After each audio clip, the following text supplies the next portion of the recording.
Hi, my name is Jon Vernon, and I'm here to recap my interview with our HR professional. The person I chose was David Robinson. He is a member of our HR team at Paulding County Schools. David has a rich background in human resources. It's really the only thing he's done since he's been out of college. He actually graduated with a management degree from West Georgia, but jumped right into human resources in his first job working for the Georgia Department of Transportation. He was there for about 3 to 4 years. He then moved to West Georgia Tech, working in their HR department. He got his really first lead job when he was working for the Polk County school system. He went there in 2012, and he was over probably somewhere working with near 1,000 employees at Polk County. And he was there from 2012 to 2021 when he accepted a position with the HR team at Paulding County Schools. One of the big differences he noted was at Polk County with 1,000 employees versus Paulding County that has over 4,500 employees. He said that his task, while he kind of had to do everything in Polk County, that they have more specialized tasks in Paulding County. One of the things or some of the things that he does on a day-to-day basis, he does prepare reports for the Board of Education for their meetings when it comes to new hires that have been brought in, also those who have been promoted within the system. He said right now in the spring, one of his biggest challenges is working with school allotments, which is the number of teachers that the schools will be allowed for next year. And I found this very interesting because they have to take into effect a lot of economic information, such as the growth of the population, also some budgetary constraints, or how much the Georgia Department of Education is allowing them as a budget, and then also local taxes as well, can kind of dictate how much they can hire. Now, Paulding County is one of the fastest growing counties in the United States and has been for some time. And so we're in a position where we're having to constantly add on to schools. In fact, we're doing that at North Paulding right now.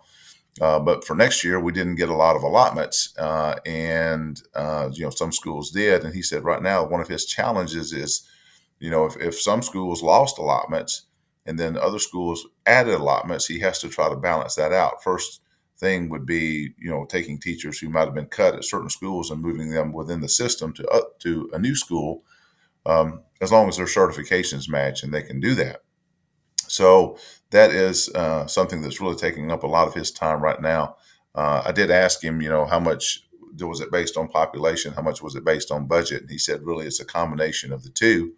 But they also even take into consideration things like building permits and things like that as they try to project out and game out situations for the future and population growth and what they could expect it to be. So they do try to stay ahead of the game with that. I also asked David, what are some things you like about your job? What are some things you dislike? The things he liked were the relationships that he builds with people. He said that was probably the key requirement if you're going to work in HR. You got to love to work with people. You got to love to build relationships. He said that is his favorite part of it.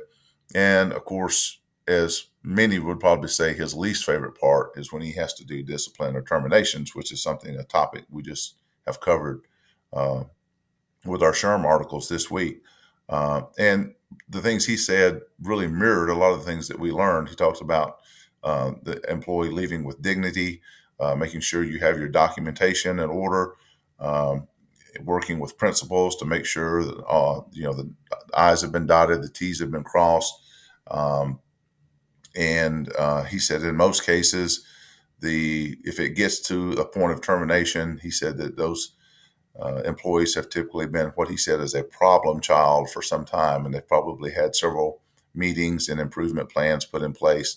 He said the most difficult ones were the ones where there have been rifts, such as we had back in 2008, 2009, when we had the housing crisis and the economy collapsed. And so with property values declining, tax revenue also declined. And so we had to make some reductions. I remember going through that. I was not affected, fortunately, but I know a lot of people who were, and it's usually the most recent hires that are. And he said that's probably the most difficult thing because they really didn't do anything wrong, but you still have to let them go because of budgetary constraints.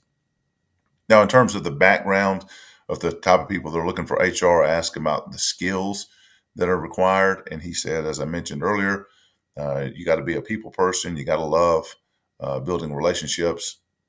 He also said that technology wise, being very familiar with Excel is important. And he said he uses that on a daily basis. And then they said, or excuse me, I asked him about what type of experience they're looking for, and if teachers, maybe out of my own self-interest, if teachers had ever been part of HR. And he said that does happen sometimes, but typically they want to hire people who've had HR experience in the past. The final thing I asked David was, what are the misconceptions about human resources, or what things do they bring to the table that people often don't use that's there and available for them?